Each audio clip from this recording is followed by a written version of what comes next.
केवळ यात्रा काढून चालणार नाही, ओबीसींच्या पाठीशी उभे राहा. मंडल यात्रेवर मुख्यमंत्री देवेंद्र फडणवीसांची टीका. तुमच्याच पक्षाने ओबीसी आरक्षण नाकारलं. मुख्यमंत्र्यांच्या टीकेला राजापूरकरांचं प्रत्युत्तर.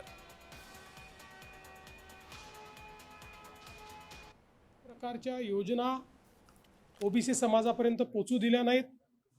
ओबीसी समाजाला केवळ भाषणाचं राजकारण त्यांनी दिलं आणि म्हणून आज ज्यावेळी ओबीसी समाज हा दुरावलाय असं लक्षात आलं तर आता ते यात्रा काढतायत. पण नुसती यात्रा काढून फायदा होणार नाही. ओबीसीच्या पाठीशी तुम्ही ठामपणे उभे आहात हे कधीतरी दिसू द्या.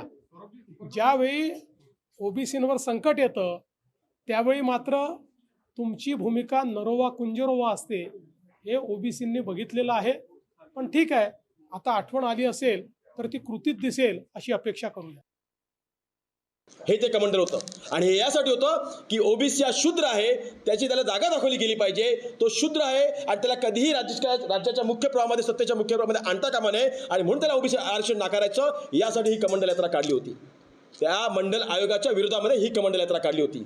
माझा स्पष्ट आणि खुला आरोप देखील आहे, देवेंद्र फडणवीस साहेब, तुम्ही आणि तुमच्या पक्षांनी ओबीसीचं आरक्षण नाकारलं होतं. हे वास्तविक आहे, हे सत्य आहे आणि ही कमंडल यात्रा तुमच्या पक्षाने काढली होती.